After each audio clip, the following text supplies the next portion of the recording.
नमस्कार माझ्या लाडक्या बहिणीनो, लाडक्या ताईनो. माझ्या चॅनलमध्ये आपले स्वागत आहे. लाडक्या बहिणीचे टेन्शन वाढवणारी बातमी. 21,000 महिलांचे अर्ज बाद. यादीत तुमची नावे आहे का? लाडकी बहीण योजनेच्या लाभार्थ्यांसाठी महत्त्वाची बातमी आहे. आता अनेक लाडक्या बहिणींचे अर्ज बाद केले जात आहे.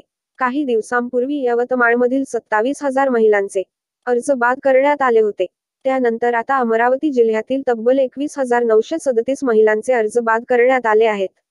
21,000 महिलांचे अर्ज बाद. अमरावती जिल्ह्यातील 47 महिलांनी स्वतःहून लाडकी बहीण योजनेचा लाभ सोडला आहे. सध्या अमरावतीत 6,95,350 महिला लाडकी बहीण योजनेचा लाभ घेत आहेत.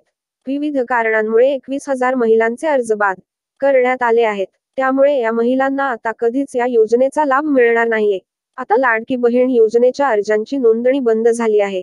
त्यामुळे इथून पुढे कोणालाही या योजनेसाठी अर्ज करता येणार नाहीये.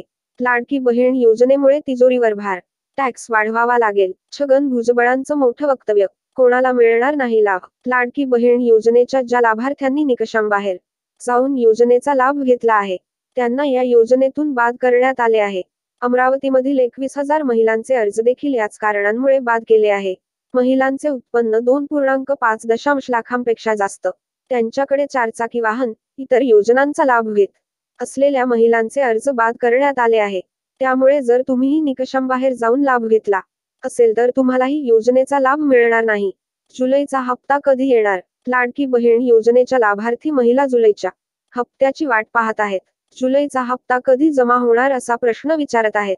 दरम्यान जुलैचा हप्ता पुढच्या 2 आठवड्यांमध्ये यायला हवा. याबाबत कोणतीही घोषणा करण्यात आलेली नाही. मात्र लवकरच माहिती दिली जाऊ शकते. लाडक्या बहिणींच्या नावावर बनावट बँक खाती. सरकारी तिजोरीवर बोगस लाडकींचा डल्ला.